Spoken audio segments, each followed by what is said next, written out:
হেদায়াত প্রাপ্ত হওয়ার জন্য আল্লাহ রাব্বুল আলামিনের কাছে দোয়া করো এবং সম্পদ লাভের জন্য আল্লাহ রাব্বুল আলামিনের কাছে বেশি বেশি করে দোয়া করো।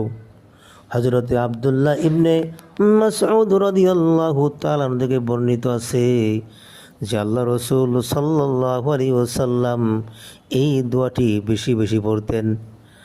আল্লাহুম্মা ইন্নী আসআলুকাল হুদা ওয়াত তাকা ওয়াল আফাফা ওয়াল গিনা।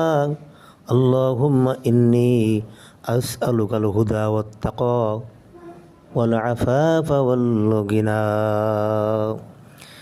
বিশ্ব নবী মুহাম্মদুর রাসূলুল্লাহ সাল্লাল্লাহু আলাইহি ওয়াসাল্লাম 5 ওয়াক্ত ফরজ সালাত পড়ে তিনি দোয়াটি আল্লাহ রাব্বুল আলামিনের কাছে বেশি বেশি পরিমাণে পড়তেন।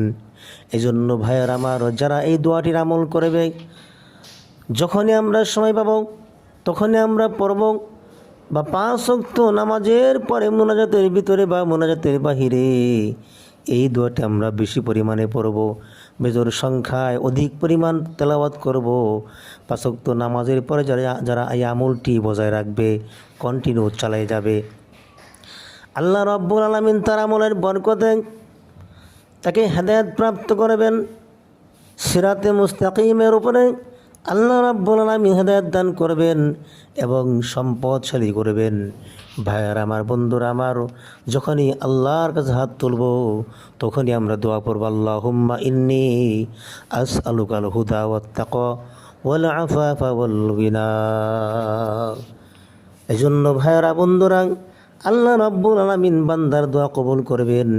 এই দোয়ার বরকতে আল্লাহ রাব্বুল আলামিন বান্দাকে হেদায়েতের নূর দান করবেন, দুনিয়াতে সম্পদশালী